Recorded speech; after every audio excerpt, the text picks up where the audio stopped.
Hello and welcome to the fifth and penultimate episode of our Technology for the Safe System webinar series.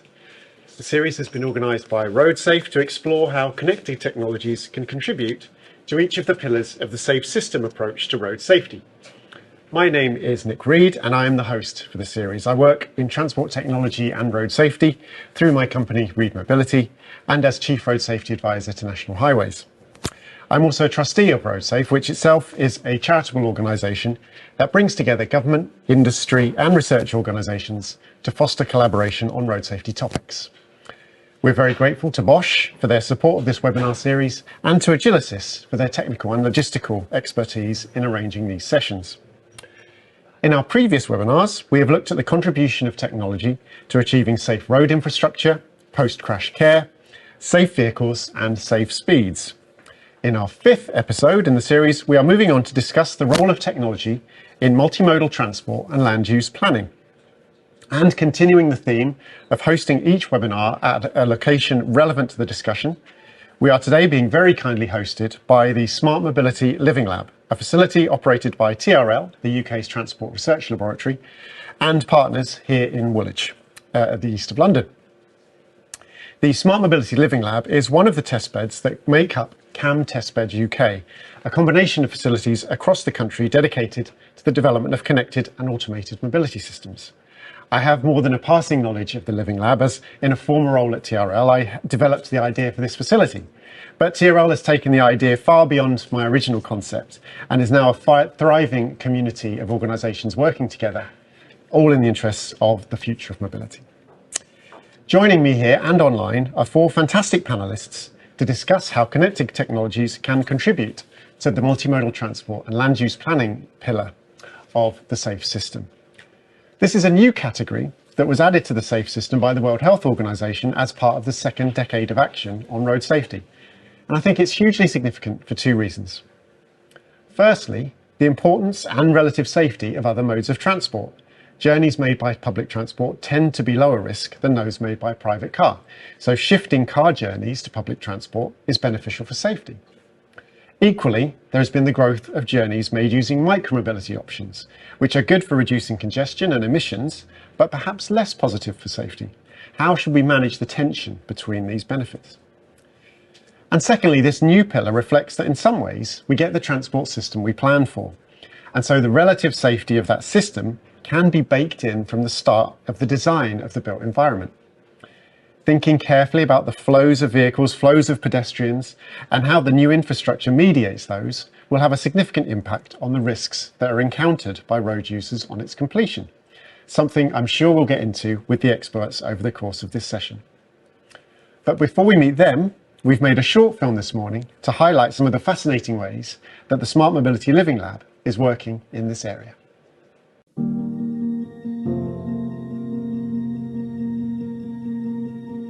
So today we're located at the Smart Mobility Living Lab, or SMLL for short. We're located in Woolwich in East London.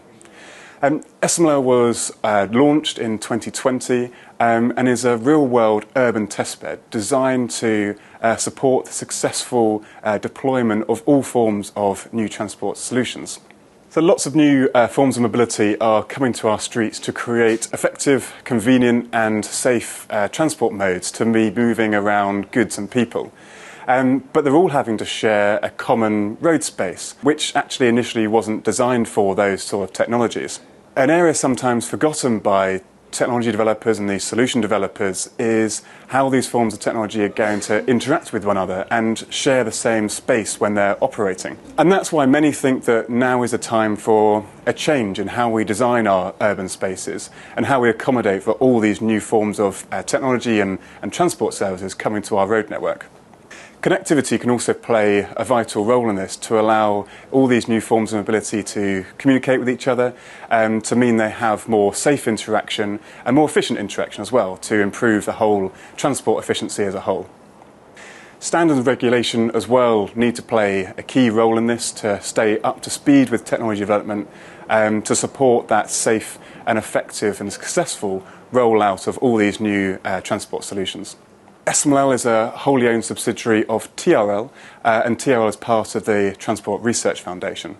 At SMLL, we've got a team of engineers who work alongside our cutting-edge facility to support clients through the journey that they're going on, to be designing, developing, validating, and eventually deploying their new transport solutions.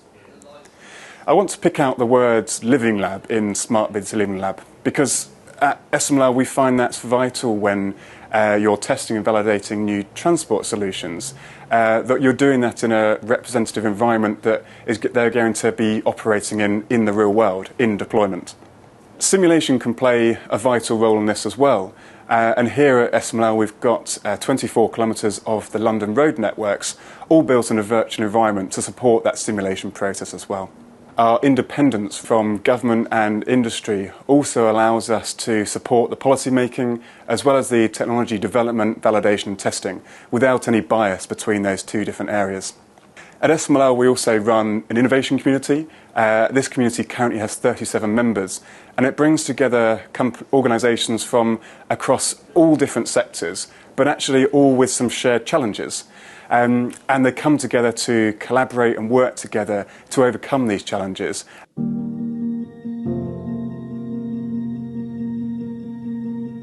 Smart Mobility Living Lab for that introduction. We now move into the discussion phase and welcome our expert panellists. And I should highlight as well that you have the opportunity to ask your questions by using the chat function in the meeting. And in the last 10 minutes or so, we'll be able to pick up on those questions and pose them directly to our panellists. So if we can start with Jonathan.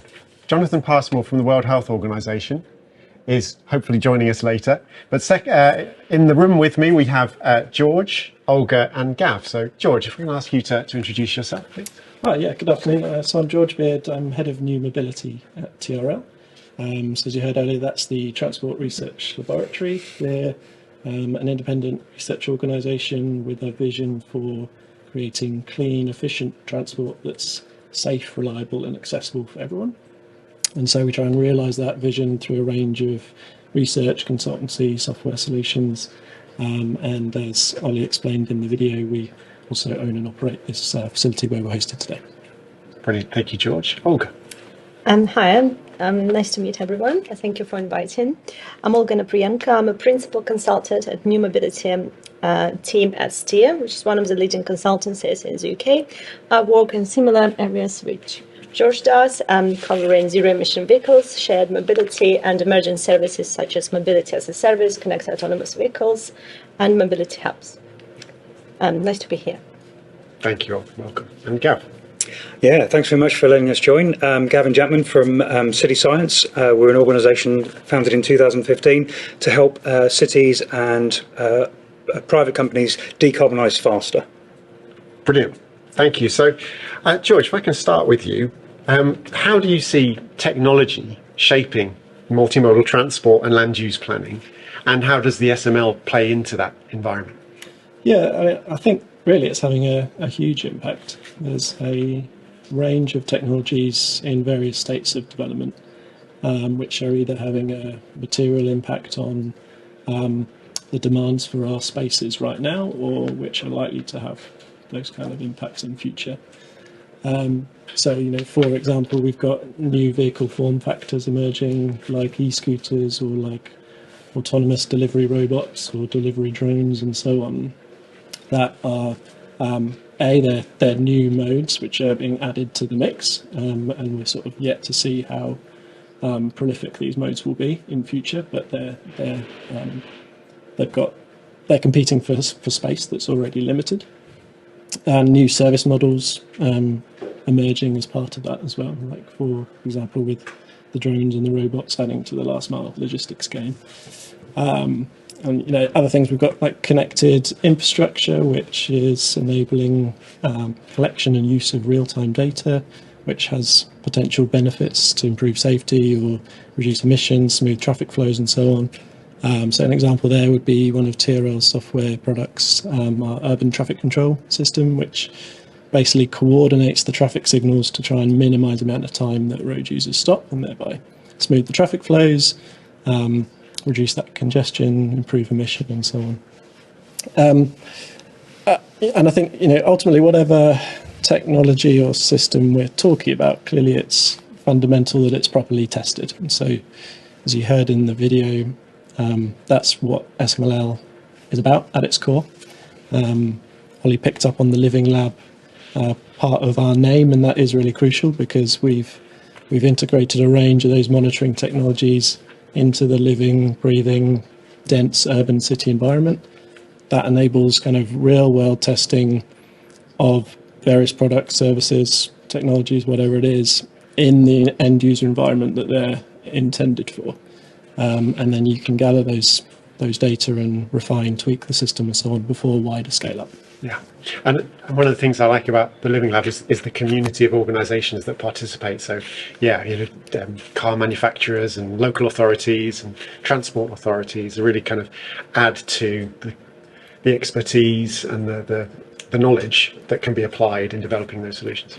Yeah, that's right. It's a growing community, really eclectic range of different types of organisations, and I think that's reflective of the need for collaboration across the industry. It's a complex set of challenges that we're facing. There's no one technology solution, there's no one company that's going to be able to fix it on its own. So let's try and work together to address those challenges. Yeah. And Olga, I mean, one of the areas where collaboration is really important is in mobility hubs. I know this is an area that Steer have done a lot of work on. Maybe you can tell us a bit about those and how technology contributes to making a mobility hub work. Yeah, absolutely.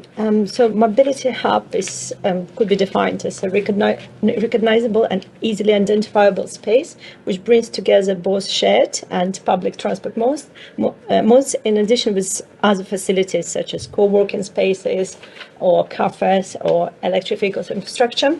So I think for me, the key difference between transport interchange and mobility hub is this addition of both shared and public transport modes which are brought together.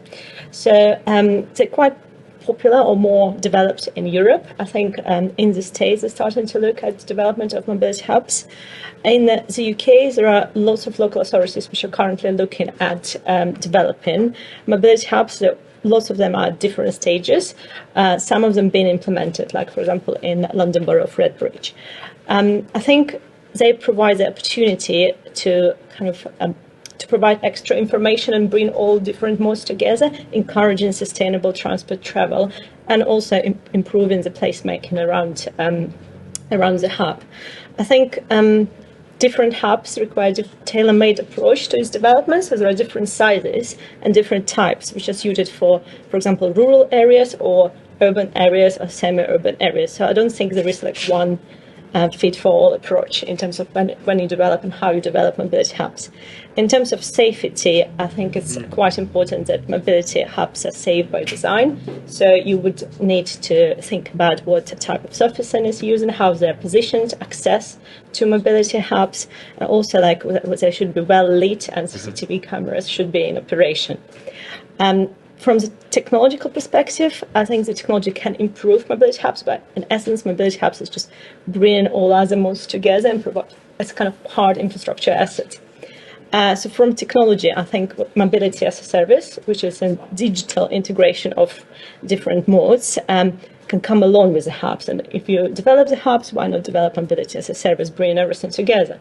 And also the hubs provide an opportunity to increase access to information about mobility as a service. Yes. So I think kind of hubs is a physical representation of mobility as a service, which is a digital integration of different transport modes.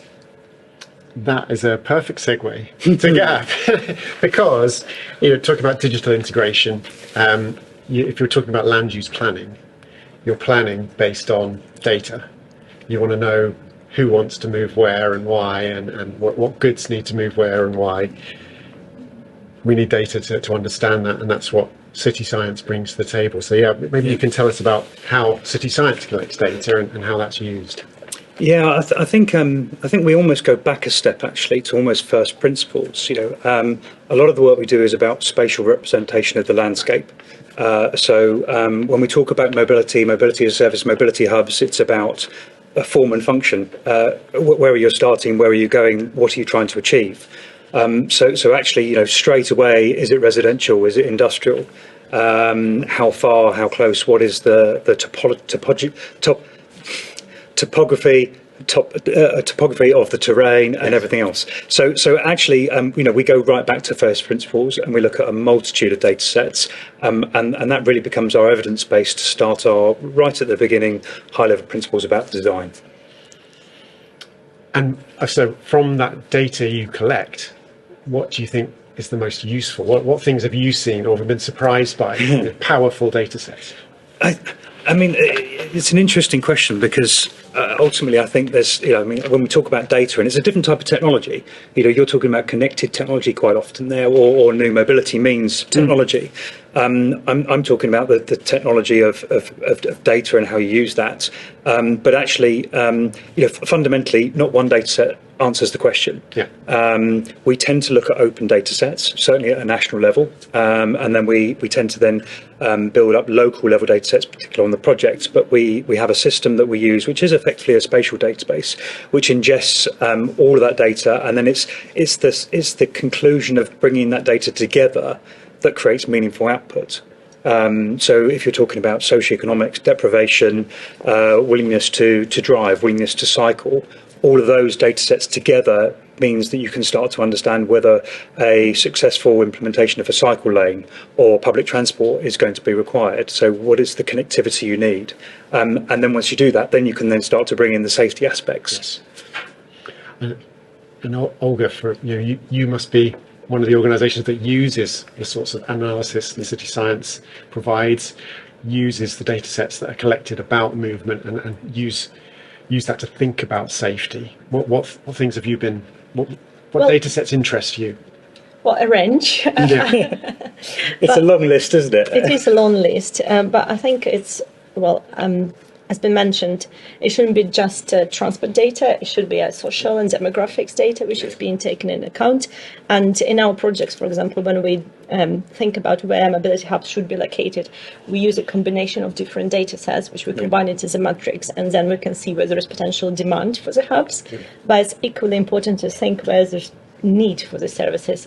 So index of multiple deprivation could be quite useful to see what areas are most deprived and how whatever you do in those areas can improve. Yeah. So it's I think it's important to look at both demand and need, and there are different data sets which can be used to support both sides. The most important thing with this, is to build a robust evidence database, a data set to the cause.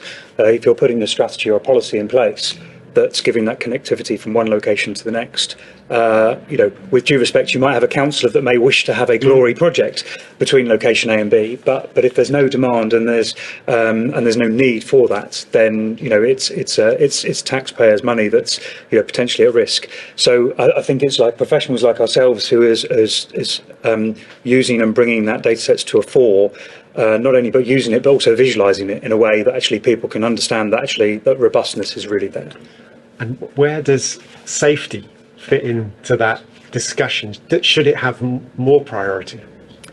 I mean, personally, I think safety is one of those words for many years we almost don't mention it because it's at the forefront of most people's minds. I mean, certainly if we've done a lot of work on sustainable transport, so we're talking about cycling and walking, and segregation is by far the safest means, but there's a cost implication to that. Mm-hmm. But I think when we're talking about planning, we're talking about trying to put the soft modes first. And public transport first, and that's very much the 15-minute livable city. Can your local journeys, your day-to-day visits, be done without getting in the car? And if we're turning around, car is almost the last thing we consider in the work we do, especially that comes into decarbonisation as well.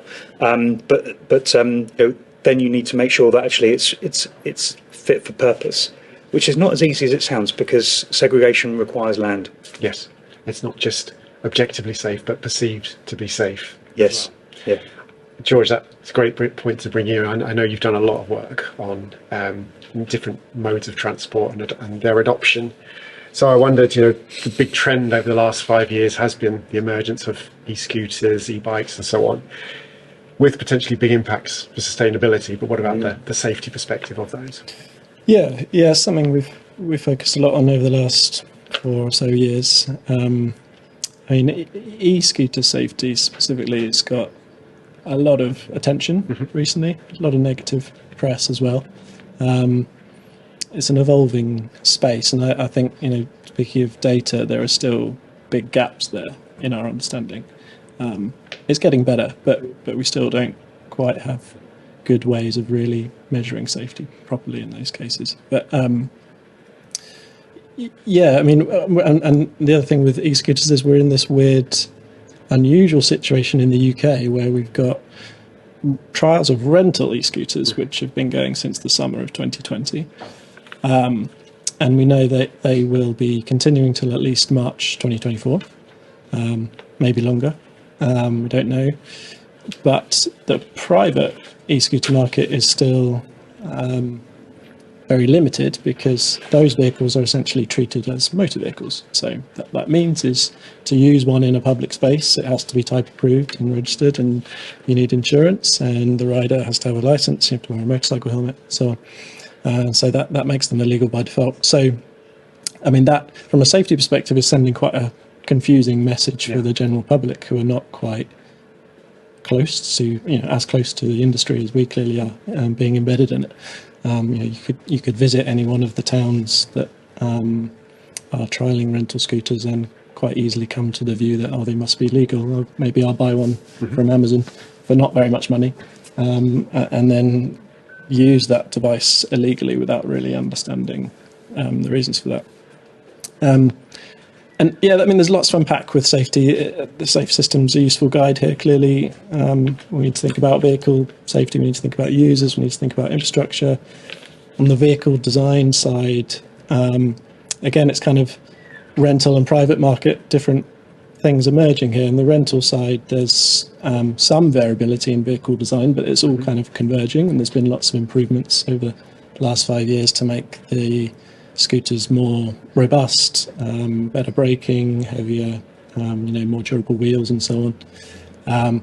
But the private market is hugely variable still, and from quite low speed, lightweight devices for not very much money, all the way up to sort of 5 kilowatt, 100 kilometers an hour, devices which are kind of pitched at off-road use, but that's just a branding thing.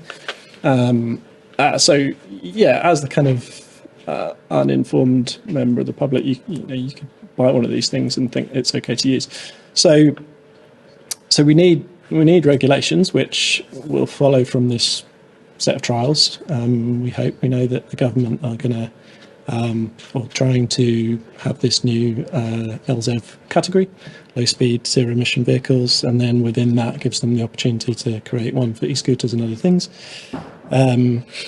That's what's needed to kind of mitigate some of these risks associated with just a kind of Wild West market on the private side, particularly. And on the behavioural side, there's lots to consider there as well. I mean, for the trials, a couple of particular issues have been around pavement riding, for example, and pavement parking. The trial rules state that you can't ride on the footways. You're supposed to use the roads and cycle lanes, but as a kind of an extra measure to prevent non-compliant behaviour, most operators have put in things like geofencing systems, which try and enable kind of automatic slowdown or stopping of the scooters if it goes on a footway. Now, that's useful, but the technologies are not foolproof. Sometimes they can think you're on a footway when you're on the road, or vice versa. Experienced that myself. Which kind of comes down to infrastructure that we should ask ourselves why the geofencing is really needed. Like, why would a rider want to be on the footway? And it's probably because either they feel unsafe on the road, or maybe they want to take a more direct route than the road allows them to. So a better solution would be to have good infrastructure that enables those outcomes, improves actual and perceived safety, and gives priority to active travel and semi-active modes.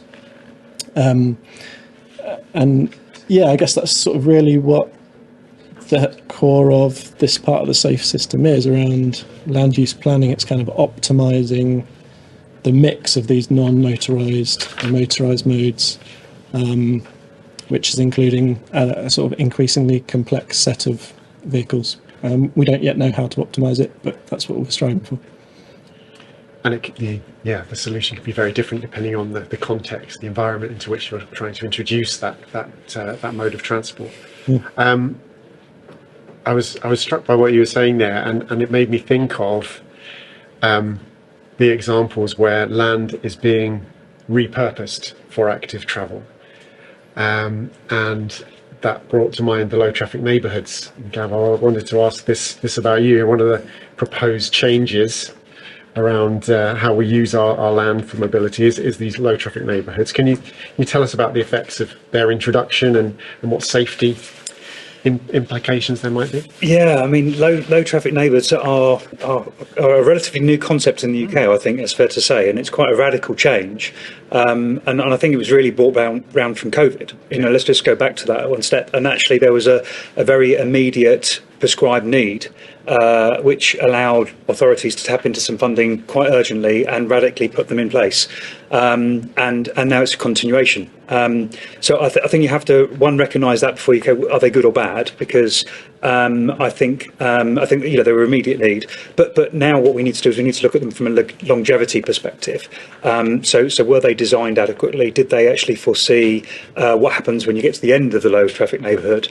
Have they cut off rat runs, which potentially are needed or not needed? So there is so the point being there is that we go back to data and we go back to land use. Yes. There might be some that have to have a slight rethink, or kind of almost like doing that first initial bit of planning first in retrofit to make sure that they have proper longevity and have considered all safety considerations. I think it's in early days in the same way as e-mobility for scooters is, in that I think we've not necessarily realised quite the impact of them. So there's a displacement effect. So you may have created some areas of segregation, if you like, for sustainable transport modes, which is going to be great. So therefore, initially, there's a kind of an assumption that that's a lot safer. But then there might be the fact that actually, but the roads around the low traffic neighbourhoods have got busier. In which case, the planning for low traffic neighbourhoods need to consider the roads outside as well, to ensure that those are upgraded to make sure that they're safe for everybody as well. Because with volume of traffic, volume of service vehicles, so HGV, LGVs, you potentially are increasing the likelihood for unrisky areas for the other modes. So it's a law of unintended consequences, isn't it, really? But we now need to ensure that we cover that from all perspective. That takes us down a path of kind of induced demand and traffic evaporation. Yes. Do we understand that well enough? Do we know about how blocking a particular rat run, as you described, does that really displace traffic? Is that short-lived? Is it long-lived?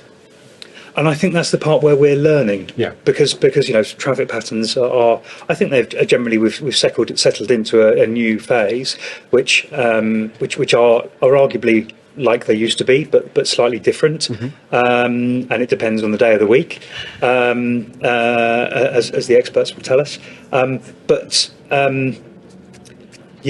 think we have to watch and plan and consider, really. Yes. Yeah. I was going to say, I think they need to be considered as one tool in a suite of potential solutions, right? And we know, if we're just thinking about decarbonisation and climate change, we know that it's going to be essential to reduce car use, whatever way you look at it. Even if we electrify everything, we've got to reduce car use from our current state. So to do that, you're going to need basically carrots and sticks, right? So a low traffic neighbourhood, in a way, could be described as a stick because you're physically preventing cars from going into a particular area, but that probably needs to be used alongside maybe wider congestion charging, for example, like TfL, Oxford, whatever, has implemented quite successfully, alongside incentives to shift people's behaviour, alongside awareness raising, bring the community with you. Low traffic neighbours is another thing that gets a lot of negative press because it's sort of quite easy to pull out the negatives, it's going to stop emergency vehicles, it's going to stop people who have to have door-stop access to their car. But there's ways around those issues, and we've just got to work with the communities to really convey the benefits. And this goes back to having a a fundamentally, resilient evidence base, which is arguably is data. Exactly. Why, where, who, and really, data isn't just the answer, by the way. The stakeholder piece, which actually, SMML is bringing together. You talk about collaboration, but that also facilitates stakeholder engagement as well. And I think that's important. I mean, that's our learning of experiences. We have fundamental data that we use as an evidence base, and then through taking and visualising that, we take our stakeholders on a journey, and then you get more successful buy-in. Yeah. And I think the LTNs were rushed in. And now we kind of almost have to do that. We have to put some extra pieces of the puzzle together to go, yes, but they were rushed in, but there's some data here, but there's also some other data that we can infill on that, and we collect some data as we go, which creates even more data, and then through good stakeholder engagement, you move forward as a journey. But I like the carrot and stick approach, definitely. And from my understanding, the residents affected by low traffic neighbourhoods are generally, the majority are positive about them. It's more bringing everyone on that same journey. Yeah. Speaking of bringing everyone on the journey, Olga, the planning process, I mean, it often gets criticised. It's too long-winded, or it's too convoluted to enable us to make the sorts of changes we need to improve our mobility. How do you think it supports or maybe holds us back from improving safe mobility? Well, there's been lots of talks about local transport plans and what they need to have. So I think safety should be one of the key principles that local transport plans are developed. We've mentioned stakeholder engagement, and it should be the industry, but also you should ask people who live in the area what they want, and you need to ask it before and after. So it's kind of, you implement something, monitor and evaluate, collect your data, come back to people. So it's different sets of data. But in terms of local transport planning, I think historically it's been quite car dominated, and the car was the king. So what's happening now, we're generally transitioning to more, let's focus on sustainable travel with a shift from private car to all other different modes. But again, how much money is available to be spent on active travel or sustainable travel infrastructure? So priority bus lanes help. Active travel, so basically we talked about segregated cycle lanes or generally cycling lanes. Then there is, I think, a bigger question of hierarchy of modes and how it's reflected in the planning process. So if it's not the car and if it's active travel, okay, that's all right. But even within active travel, George mentioned is different modes of micromobility. What about cargo bikes? Are they allowed in the same lanes with shared e-scooters, e-bikes, all together? So I think there's lots to be unpacked around different modes hierarchy and how it's reflected in the transport planning process. And if it could be done now, or at least, you have more emphasis at it, and funding is, the local authority will get the funding to implement these measures, things that would help to improve it altogether. And don't, I totally agree. And we don't want to be I don't want to be a broken record about data. But it becomes even more important when you talk about safety and decarbonisation and sustainable transport. Because if you like, our whole tool set that we use from a BCR and return on investment is based on value of time. And arguably that goes back to a car ownership model. It works really well. We talk about traffic models and they're really focused on cars. But we don't have that. We don't have traffic models that have cyclist and walking or bus transport. They will never give you the same value. Your BCR won't stack up necessarily. Yes. So you have to be more resilient on data when you're putting forward the case that actually our strategic emphasis is on those softer modes, both for decarbonisation and for safety. They all have value. One thing we haven't mentioned today so far is the ageing population. Yes. And I think it's one that we need to be thinking about, especially when we talk about connected, because often overlooked. But that's even more important when we think about provision of service. So we did a piece of work in the Malvern Hills, a very rural area part of the country. 53% of the population that go to GP or NHS provision are elderly. I think something like 48% don't have access to a car. Therefore, it's basically car share or bus. The bus service is a case of you can get one an hour. So we did a piece of work again using data. Yeah. What can you reach within an hour using a walk to bus stop and then bus? using existing bus timetables. So again, all freely open available data sets, and you can find gaps. So before you talk about a new bus service or a DRT service, fundamentally the data tells you an awful lot of things.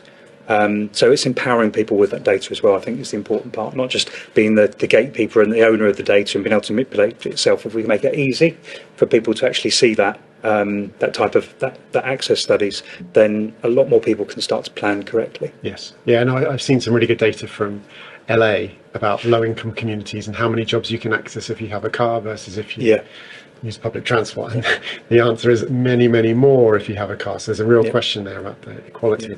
And I mean, that's a question I had for you, George, about inclusivity. How does multimodal transport and planning help us support better inclusivity of our transport system? I think it's a prerequisite, isn't it, that we have good quality multimodal transport, because cars are not suitable for everyone. Some people don't want to use them, some people can't use them. Certainly the case that not everyone should be using them going forward. So we need good choices. Good choices that are suitable for everyone. Comes back to that optimal mix again. We need to work out what that optimal mix is for safety, but we also need to consider the inclusivity piece, which there's lots within that term. It's a bit of a buzzword, but there's sort of lots to consider within that, whether that's the age piece, making sure that all age groups can get where they need to, or different socioeconomic backgrounds, different geographies, people with young children, people with mobility impairments of various kinds, and they all have a different set of needs.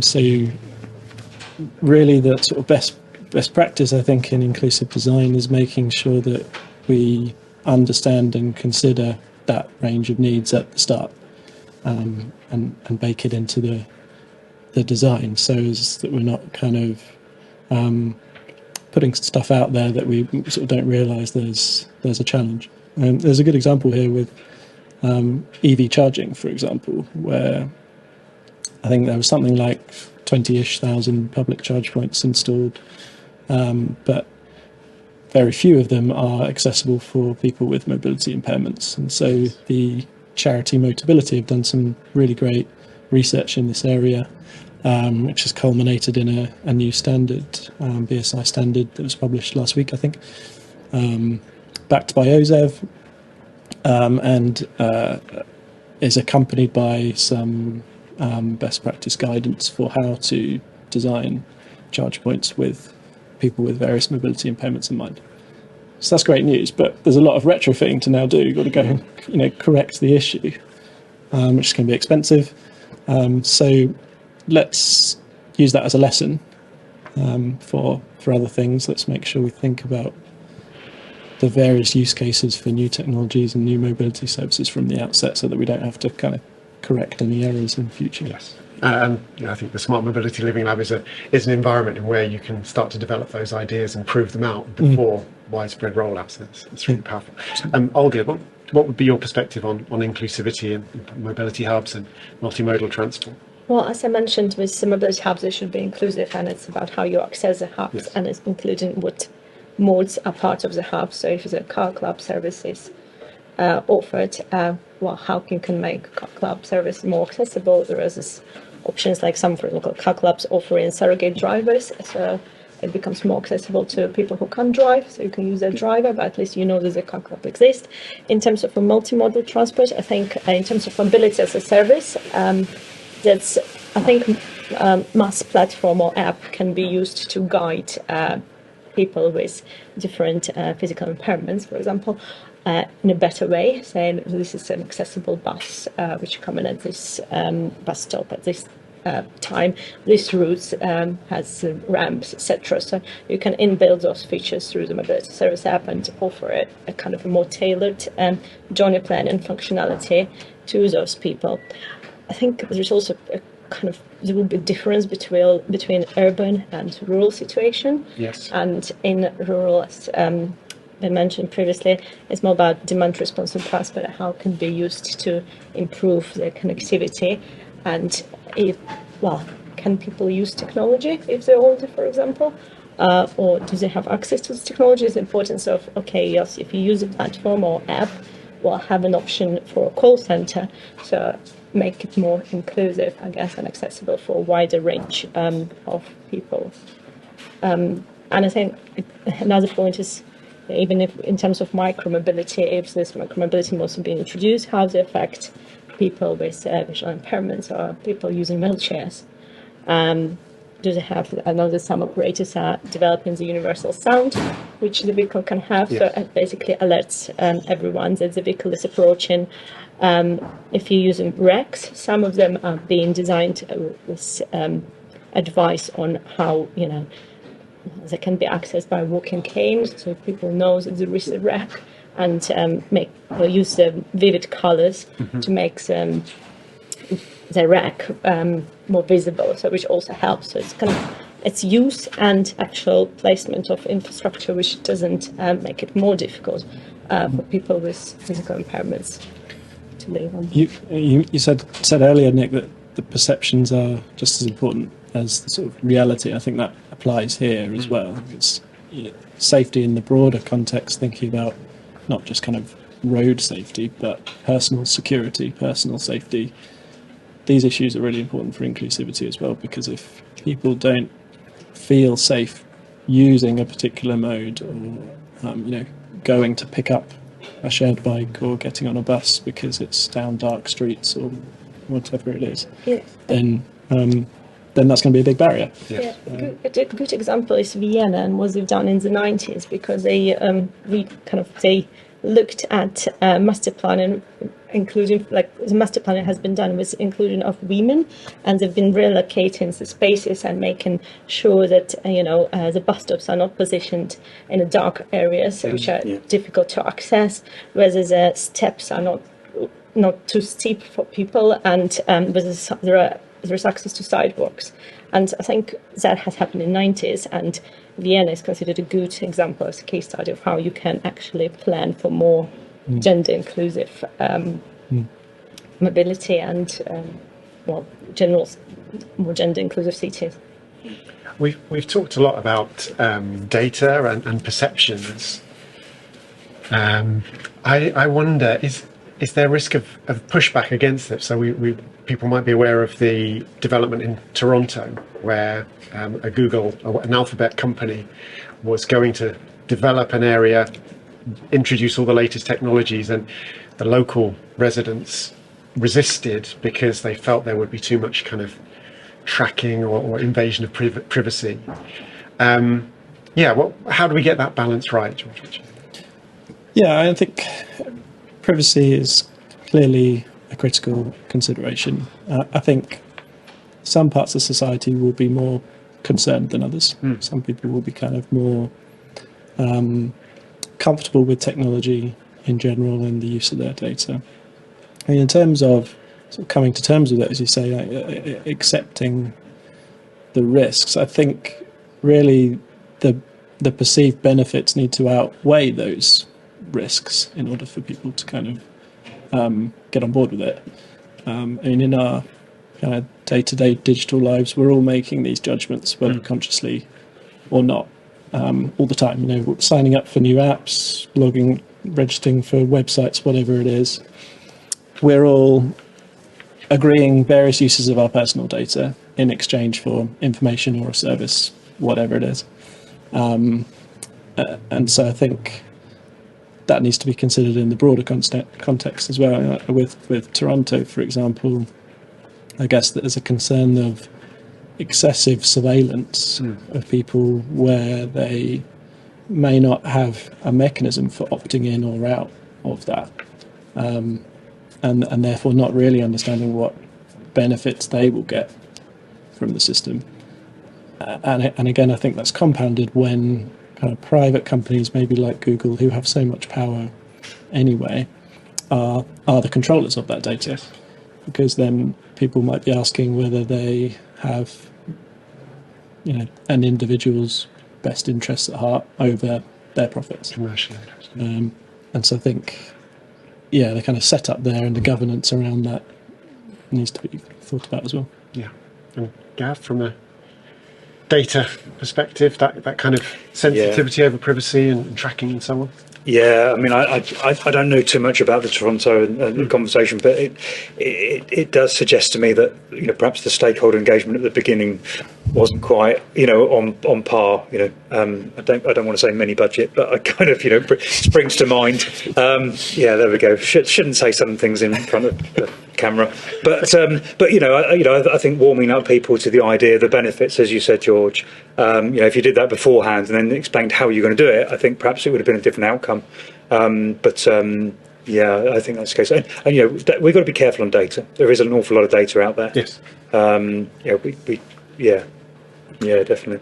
Yeah, I think you're right. The benefits, outlining those in a way that's accessible. It's not about statistics. It's about stories. Right? No, definitely, and I think that's really important because data tells so many different stories, and it depends on how you visualize it, how you play it.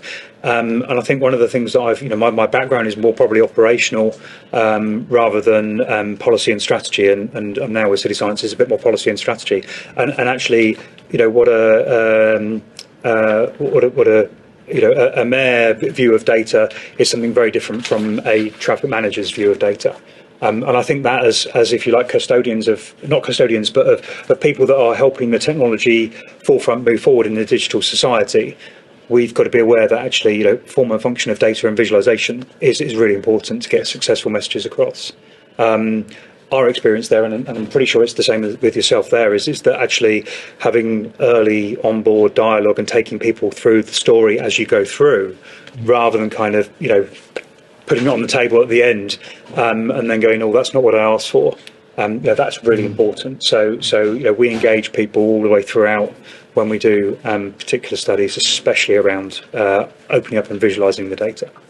I think when we talk about new technology, this is where it's even more important because people just don't understand how shared mobility works. Right. Or, for example, electric vehicles, you still need to persuade people in terms of what are the benefits of electric vehicles and educate them. And it's kind of a big piece in terms of any innovation you need to do. You need to let people know why it's good and, well, that your data is not going to be used against you and or the data collected is anonymized. Yeah.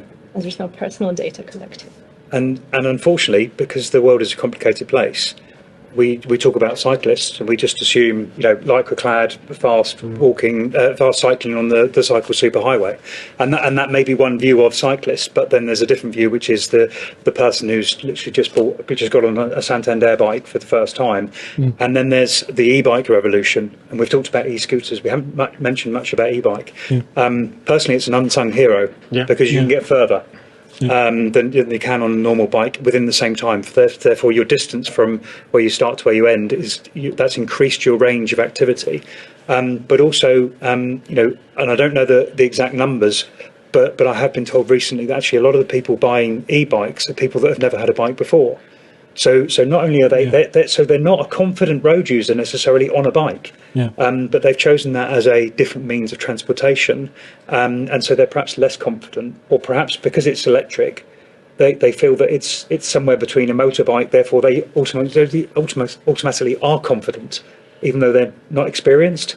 So the problem is as you have these different modes, you have to you almost segregate even further. And I don't think we should necessarily segregate further, but we should just have that in mind as designers, as practitioners, that we are catering for a much broader range. Now we might be talking about a 45, 50-year-old, middle-aged man on a bike that was never got on a bike before, rather than a 25-year-old, graduate going to the first job on the bike. So we've really got to think about things carefully. Yeah, I completely agree with on the e-bikes point, and think the popularity is coming here, but we're definitely behind Europe on that front. And there's good evidence around usage of e-bikes in terms of people cycling further and so on. I think there's also great potential there in the logistics space. As we've seen, there's lots of new very much vehicle form factors coming out there that are basically based on a EAPC, electrically assisted pedal cycle. I think there's a role for regulations though there, because with this future LZEV category, there'd be options for for new types of e-cargo bike, essentially, or new types of other e-bike, which go beyond just the current sort of 25 kilometres an hour pedal-assisted 250 watt limits, which could have real application, I think, and still be managed in terms of safety. Yeah. And when you have an e-motorcycle that's, substituting that 49cc for that 16-year-old, 17-year-old, when does the difference go between an e-bike that's 15 miles an hour versus one that's 50 miles an hour? Yeah, I mean, at the moment, it's going to blend, isn't it? It is. I mean, an e-bike could be in one of 4 parts of vehicle regulation at the moment, so it's quite complicated. We don't want to make it more complicated, but we need to think about how not to stifle innovation. The time is rushing by, and we've got to get in some of the questions from the audience as well. So we have had one. As we develop our road user hierarchy, are political leaders doing enough to explain and embed the change? Olga. Not at the moment, I guess. I think the political agenda has been shifted recently.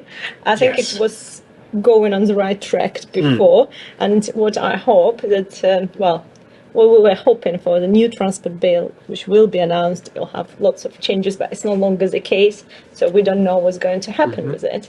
So I think it's just, what I personally hope, that transport still will be on agenda. Yes. Because everyone is worried about energy crisis at the moment. So it's kind of, you can't stop paying attention to transport. So I think there's more work which could be done. Yeah, there's definitely some positives. We've got the changes to the highway code, which include that hierarchy, of course. I think that's definitely positive. How widespread, how well known that is, not sure. Maybe more could be done to really help people understand that. We've got Active Travel England, a new agency under DFT, which sends a message in itself that there's specific focus on active travel, this new body that's just responsible for that, delivering the strategy that DFT set. I think, again, that's positive. But, it's all a bit chaotic right now, isn't it? And we're not sure where things can go. And a question, again, from the audience, but it was one, sadly, Jonathan's not been able to join us for technical reasons, but it was one of the questions I was going to ask him, but the audience has asked it as well. What are the lessons that we can give to other countries, emerging countries, around multimodal transport, around land use and safety, that would be of real value? And what can we learn from other countries? Would anyone like to volunteer? Either something we can export or import? Well, I think the thing we can import is segregation. Right. Segregation has a role. That's not so easy on a retrofit example, because land use in the UK is terrible. But in new developments and new standards, then I think segregation has to be, it has to be a part of it. I know it's not easy. It's money, isn't it? It's a 2-bedroom house and space and everything else. Yeah. But there needs to be some imperative to put in segregation first, to really make a step change in that safety. I think that's only one part of it, though. And Olga, Steer works internationally. What have you seen? We do. It's different. For example, in the States, it's kind of a different approach. You have different states. You have it's not comparable, I'd say. But if we speak about Europe, I think, what happened lately is, for example, in shared micromobility space, is the fact that the companies, private companies, they started to work with the cities, and they implement the services in collaboration, rather than the private sector coming to the market and putting their vehicles on the streets. So there is a tendency of private sector working with public sector. I think it's a big learning, because as we remember, in 4 years' time, more bikes were everywhere, and it did go very well. So I think there has been that fundamental change, that there is public-private partnership in some sense. I think this has been happening everywhere, to be honest. Yeah, that's great. George? Yeah, I think in the UK and I guess lots of other countries, we're kind of battling against the car being dominant, and we're trying to kind of now change our system so that the car is much, much lower priority. But there's lots of other countries out in the global south and so on where the car's not actually the dominant mode at the moment. So I guess a lesson is don't necessarily follow all of the footsteps that other countries have taken in that respect, and maybe harness actually the great active travel rates or the use of two-wheelers that already exists there, and just make those existing modes safer rather than trying to. And public transport has got to come back, if you like, which I think the bus back better is a good part, but we need to do more. The lessons from Germany and I think it was Spain that have done the low concessions on train fares for a month. They've seen a massive uptake from training that. That requires cash, but I think the benefits are quite obvious. So the sustainable focus needs to be sustainable, rather than just to dip in and dip out again. I'll probably add about incentives, and so they've been quite popular in terms of e-bikes or electric vehicles in Europe, and I think there was less which has been done in the UK in that area. So, but we also need to be very careful with incentives, because you don't want it to be done specifically for certain demographics. So it needs to be a complex approach. Yeah. One final question from me. We're doing each of the pillars of the SAFE system. How big of an impact relative to the other pillars do you think this one has? The multimodal transport, land use planning, both big topics in their own right. But that pillar, as a new pillar into the SAFE system, what do you think? I think it's fundamental. Yes. Yeah. Last to the party, but the party now starts. Yes, no, I think that's right. I think it sets the template for everything else that follows, right? Yeah. And then hopefully it's all about improving that safety record. It's probably last because it's the hardest, right? But that doesn't mean to say that we should ignore it. Yes. So we have to embrace it and take it forward with as much energy and as muster as we can. I think that might be the perfect place. You ended it with musto. That might be the perfect place to wind things up. But I want to say, firstly, thank you very much to George, to Olga, to Gav for their insights, their generosity with their time. Thank you very much to the Smart Mobility Living Lab for hosting us here today. It's been a fantastic event, and thank you for taking the time to make the video this morning. Again, I'd like to thank Bosch and Agilysys for their support in making sure this event could happen. And of course, I'd like to thank you for your time in participating and for your great questions that I was able to pose to the speakers today. The last in the series will be the next one. This is the final episode of the Connected Technology and the Safe System series, and that will be on safe road users. And I'm really excited about that one, because in all of the pillars, in all of the webinars we've had, the role of the user has been absolutely critical. It's been an element that everyone has been keen to discuss. So actually having the time to focus on that in the next webinar will be really interesting. That will hopefully happen next month. And I really hope you'll be able to join us there. But for now, stay safe on the roads. Thank you very much for your time, and take care. Goodbye.